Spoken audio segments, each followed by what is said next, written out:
नमस्कार दोस्तों, आप सभी का हमारी आज की रोमांचक कहानी में हार्दिक स्वागत है।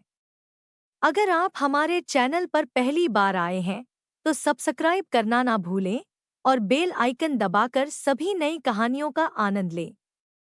आज की कहानी बेहद खास और दिलचस्प होने वाली है, इसलिए लास्ट तक जरूर सुनें, आपको बहुत मजा आने वाला है। तो बिना किसी देरी के चलिए कहानी शुरू करते हैं। अचानक कलेक्टर सुनील की गाड़ी चाय वाले की दुकान के सामने आकर रुकी। ये देखकर चाय वाला घबरा गया। कलेक्टर सुनील गाड़ी से नीचे उतरे और चाय वाले के पास आकर पूछा कि रघुवर दास कहाँ है। चाय वाला बोला, कौन रघुवर दास? साहब, मैं उसे नहीं जानता। कलेक्टर सुनील बोले, अरे वही रघुवर दास जो तुमसे पहले यहाँ चाय की दुकान लगाते थे। चायवाला बोला, साहब वो तो 5 साल पहले ही यहाँ से अपने गांव चले गए, तब से मैं ही यहाँ पर चाय बेचता हूँ। कलेक्टर सुनील के चेहरे पर अजीब से भाव उभर आए। वह बोले, क्या गांव चले गए? क्या तुम बता सकते हो कि वे गांव क्यों चले गए? चाय वाला बोला, मुझे नहीं पता साहब, मैंने उनसे ये सब पूछा ही नहीं। मैं जब यहाँ आया था तब वह बीमार से थे, सूखकर कांटा हो गए थे। वह अपनी ये दुकान औने पौने दाम में मुझे बेचकर यहाँ से चले गए। यह सुनकर कलेक्टर सुनील का दिल धक धक करने लगा। उसे खुद पर बहुत गुस्सा आ रहा था कि उसने आने में बहुत देर तो नहीं कर दी। नहीं नहीं, इतना अच्छा आदमी इतनी जल्दी इस दुनिया को छोड़कर नहीं जा सकता। सोचते हुए कलेक्टर साहब वहीं एक पुरानी सी कुर्सी पर बैठ गए और पुरानी गुजरी सारी बातें याद करने लगे। यह उन दिनों की बात थी कि जब कलेक्टर सुनील 18 वर्ष का नवयुवक लड़का था। उस दिन वह बहुत ही थका और मजबूर सा रघुवरदास चाय वाले की दुकान पर आकर के बैठ गया था। तब चाय वाला रघुवरदास बोला था कि साहब, क्या आपके लिए चाय बना दूं? सुनील के कुछ ना बोलने पर वह फिर से बोला, मालिक चाय बना दूं क्या? तब सुनील आंखों में आंसू भरकर बोला था कि अंकल, मेरे पास पैसे नहीं हैं। उसकी आंखों में आंसू देखकर रघुवरदास बोला था कि पैसे नहीं लूंगा, तुम भूखे भी दिख रहे हो। तुम्हारे लिए चाय बना देता हूँ, चाय के साथ बिस्कुट भी खा लेना। और इतना कहकर रघुवरदास ने चाय बिस्कुट उसे खाने को दिए थे। चाय बिस्कुट खाने के बाद भी वह वहीं पर बैठा रहा था। तब रघुवरदास ने पूछा था कि क्या घर से भागकर आए हो? सुनील ने हाँ में गर्दन हिलाई थी। रघुवरदास ने उसे समझाते हुए कहा था कि बेटा, घर लौट जा, माता पिता की बात का बुरा नहीं मानते, उनकी डांट में भी प्यार छिपा रहता है।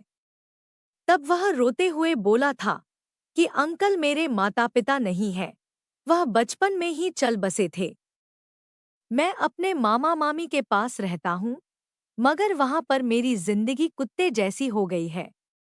वह मेरी पढ़ाई छुड़ाकर काम धंधे में लगाना चाहते हैं। उनके पास खूब पैसा है, फिर भी उन्हें मेरी कमाई चाहिए, जबकि मैं पढ़ना चाहता हूँ। तब रघुवरदास ने समझाया था कि बेटा, वे जैसे भी है, तुम्हारे अपने हैं। उन्हीं के पास लौट जा, अभी तू बच्चा है, तुझे इस दुनिया की समझ नहीं है। अकेला समझकर यह दुनिया तुम्हें भिखारी बना देगी। तब वह रघुवरदास के पैरों में गिरकर बोला था कि अंकल प्लीज, मुझे रहने के लिए छत दे दो, बाकी मैं कुछ काम धंधा करके पढ़ लूंगा, मुझे पढ़ना है, बड़ा आदमी बनना है। तब रघुवरदास बोला था कि ठीक है, तुम मेरे साथ ही रह लेना। मैं इस शहर में एक कमरे के किराए के मकान में अकेला ही रहता हूँ। मेरे बीवी बच्चे दूर गांव में रहते हैं। सुनील के लिए रघुवरदास भगवान बन गया था। उसने एक अनजान और मजबूर बच्चे को रहने के लिए छत दे दी थी। फिर वह 3 साल तक रघुवरदास के साथ उसके ही कमरे में रहा था। आसपास के बच्चों को ट्यूशन पढ़ाकर थोड़े बहुत पैसे जरूर कमा लेता था, मगर वे उसकी पढ़ाई और खाने के लिए पर्याप्त नहीं होते थे। फिर भी रघुवरदास ने उसे अपने साथ रखा, उसकी स्नातक तक की शिक्षा पूरी करवाई। स्नातक के बाद वह आईएएस की तैयारी करने के लिए दिल्ली चला गया था। दिल्ली में भी उसे रघुवरदास ने ही भेजा था, ताकि वह अपने सपनों को पूरा कर सके। रघुवरदास को इन 3 सालों में सुनील से एक अलग ही लगाव सा हो गया था।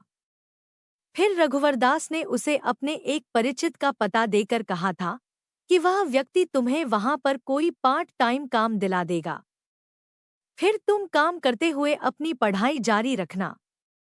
यदि फिर भी कोई समस्या हो तो मुझे चिट्ठी लिखना। अगर कभी पैसों की जरूरत पड़े तो बेहिचक मांग लेना। लेकिन याद रखना कि अब तुम्हें बड़ा आदमी बनकर ही लौटना है।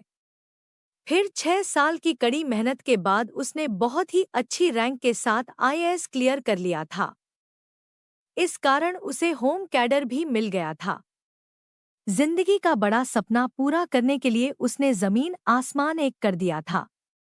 उसका इस दुनिया में कोई नहीं था, मगर रघुवरदास में उसे अपने पिता की झलक दिखती थी। कुछ महीने ट्रेनिंग में गुजर गए थे। उसके बाद मनचाही जगह पोस्टिंग के चक्कर में कुछ महीने और गुजर गए थे। साहब चाय। चाय वाले की आवाज से कलेक्टर सुनील की तंद्रा भंग हुई। उसने चाय का कप लिया और उसे पीने लगा। आसपास के दुकान वाले पहली बार एक कलेक्टर को किसी चाय की रेडी पर चाय पीते हुए देख रहे थे। चाय पीने के बाद कलेक्टर साहब ने सरकारी गाड़ी को वापस भेज दिया और दूसरी किराए की गाड़ी लेकर अकेला ही रघुवरदास के गांव की तरफ निकल पड़ा। गाड़ी की सीट पर आंखें बंद करके बैठे हुए कलेक्टर सुनील को वह दिन याद आया जब 7 साल पहले वह दिल्ली के लिए निकल रहा था। उसने महसूस किया था कि उस दिन रघुवरदास बहुत उदास था। वह उसे ट्रेन में बैठाने भी आया था। रास्ते में उसने कहा था कि बेटा तुम कभी भी खुद को अकेला मत समझना। बेटा तू जानता है कि मेरा कोई बेटा नहीं है। समझ लेना कि तू ही मेरा बेटा है और घर में तेरी माँ भी है। वह तेरे बारे में सब कुछ जानती है और तुझे देखने के लिए तेरी राह तकती है। तेरी 2 बहनें भी है, मीणा और वीणा। वीणा अब 15 साल की हो गई है और मीणा 13 साल की हो गई है। दोनों तुम्हें राखी बांधने के लिए तुम्हारा इंतजार करती है। एक तू ही है जो मेरे साथ गाँव नहीं जाता, वरना सब तेरा इंतजार करते हैं। जवाब में वह इतना ही बोला था कि अंकल, मैं वादा करता हूँ कि मैं कामयाब होकर ही लौटूंगा और जिस दिन कामयाब होकर लौटूंगा उसी दिन माँ से मिलूंगा और बहनों से राखी भी बंधवाऊंगा। उन्हें बोलना कि मैं एक दिन जरूर उनके पास आऊंगा। इतना कहकर वह ट्रेन में बैठ गया था। जब ट्रेन चलने लगी तब रघुवरदास खिड़की के सहारे दौड़ते हुए आया था और बोला था कि बेटा तेरे बैग में टिफिन डाल दिया है, भूख लगे तो खा लेना। यह सब याद करते हुए सुनील की आंखों से आंसू बहने लगे थे। वह सोच रहा था कि रघुवरदास उसकी कितनी फिक्र करते थे और मैं उन्हें एक चिट्ठी भी नहीं लिख पाया। मैं कितना स्वार्थी हो गया था, बड़ा आदमी बनने के लिए अंधा हो गया था मैं। वह रघुवरदास के घर कभी नहीं आया था, मगर वह रघुवरदास के गांव का नाम अच्छी तरह से जानता था। गांव पहुंचने के बाद वह लोगों से पूछता हुआ रघुवरदास के घर जा पहुंचा। उसने देखा कि घर में 2 पुराने कमरे थे, पशुओं के लिए एक टीन शेड डला था। वह गाड़ी से उतरकर सीधा घर के अंदर चला गया। शाम का समय था। रघुवरदास की पत्नी गाय का दूध निकाल रही थी। उसकी बड़ी बेटी बर्तन साफ कर रही थी। दूसरी बेटी आंगन में खटिया पर बैठकर सब्जी काट रही थी। उसे गाड़ी से उतरकर अंदर आते देखा तो दोनों लड़कियां अपना अपना काम छोड़कर खड़ी होकर उसकी तरफ देखने लगी। वह चुपचाप आंगन में पड़ी खाट पर जाकर बैठ गया और फिर बोला कि रघुवरदास अंकल कहाँ है? वीणा बोली कि पापा को गुजरे हुए तो 4 साल से ऊपर हो गए हैं। इतना सुनते ही सुनील को बहुत बड़ा झटका लगा। उसके दिल में दर्द का एक गोला सा उठा और उसका गला भर आया। मुंह से आवाज नहीं निकली। जिसका डर था वही हुआ था। उसके बड़े आदमी बनने पर सबसे ज्यादा खुश होने वाला आदमी अब इस दुनिया में नहीं था। रघुवरदास की छोटी बेटी मीणा भागकर कमरे में गई। वापस आई तो उसके हाथ में एक फोटो थी जिसमें सुनील और रघुवरदास साथ खड़े थे। वह कभी फोटो को देखती तो कभी सुनील को देखती। फिर जोर से चिल्लाई, सुनील भैया। वीणा भी उसके हाथ से फोटो छीनकर देखने लगी। फिर वह भी चिल्लाई, माँ देखो सुनील भैया आ गए। सुनील ने खुद के लिए भैया नाम सुना तो उसकी आंखों से आंसू बहने लगे। वह दोनों हाथ फैलाकर खड़ा हो गया, जैसे बहनों से कह रहा हो, आ जाओ छुटकी गले से लग जाओ। वह उनके लिए एक अनजान शख्स था, मगर रिश्ता दुनिया का सबसे पवित्र रिश्ता भाई का था। वह दुनिया में अकेला था और बहनें भाई की कमी से पगलाई हुई थी। इसलिए दौड़कर दोनों एक साथ भाई के गले जा लगी। माँ भी दूध निकालना बीच में छोड़कर उनकी तरफ लपकी। माँ करीब आई तो वह माँ के पैरों में झुक गया। माँ ने बहती आंखों से उसे उठाकर आंचल से लगा लिया। फिर बोली कि बिटवा आने में बहुत देर कर दी। वीणा के पापा तुम्हें बहुत याद करते थे, अंतिम समय तक तुम्हें याद करते रहे।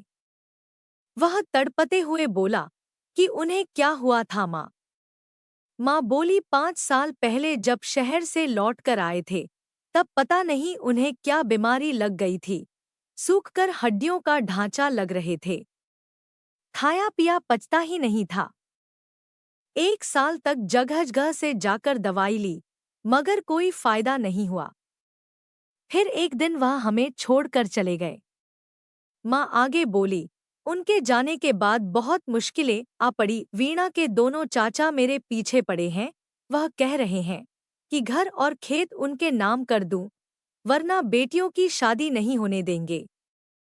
पिछले 10 दिनों से तो उन लोगों ने नाक में दम कर रखा है। बेटा वे रोज धमकी देते हैं कि बेटियों की शादी के बाद तो यह जमीन वैसे भी उनकी ही हो जाएगी। सुनील बोला कि मैं आ गया हूँ माँ, अब मैं सब ठीक कर दूंगा। वह भरे गले से बोली, आने में बहुत देर कर दी रे बिटवा। वह भी रोते हुए बोला कि बड़ा आदमी बनने के चक्कर में फंस गया था माँ। वह उसके चेहरे पर लाल लड़ाते हुए बोली, बड़ा आदमी बना कि नहीं? वह बोला, हाँ माँ, बन गया हूँ। माँ ने जिज्ञासावश पूछा, कितना बड़ा? थानेदार जितना बड़ा या फिर तहसीलदार जितना बड़ा? वह बोला, माँ इन सबसे भी बड़ा। वह मुस्कुराते हुए बोला, माँ मैं कलेक्टर बन गया हूँ।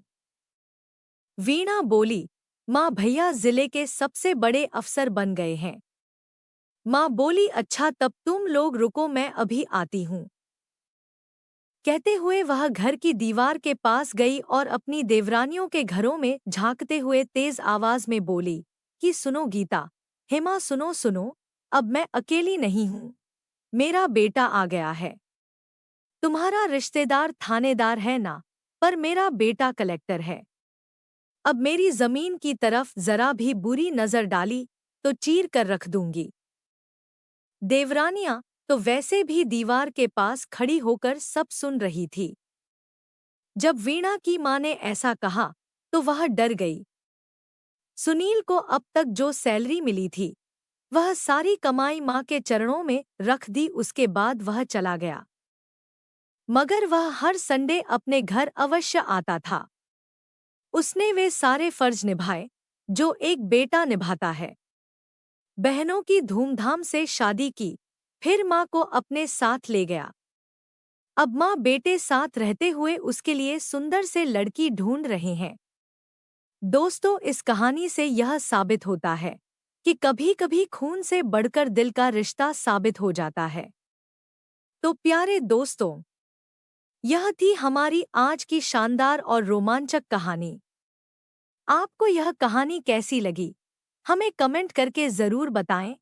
आपकी राय हमारे लिए बहुत कीमती है। अगर कहानी पसंद आई हो तो लाइक ज़रूर करें, इसे अपने दोस्तों के साथ शेयर करें और हमारे चैनल को सब्सक्राइब करना ना भूलें, ताकि आप आने वाली मज़ेदार कहानियों को मिस ना करें। तो चलिए, मिलते हैं अगले वीडियो में एक नई दिलचस्प कहानी के साथ। धन्यवाद।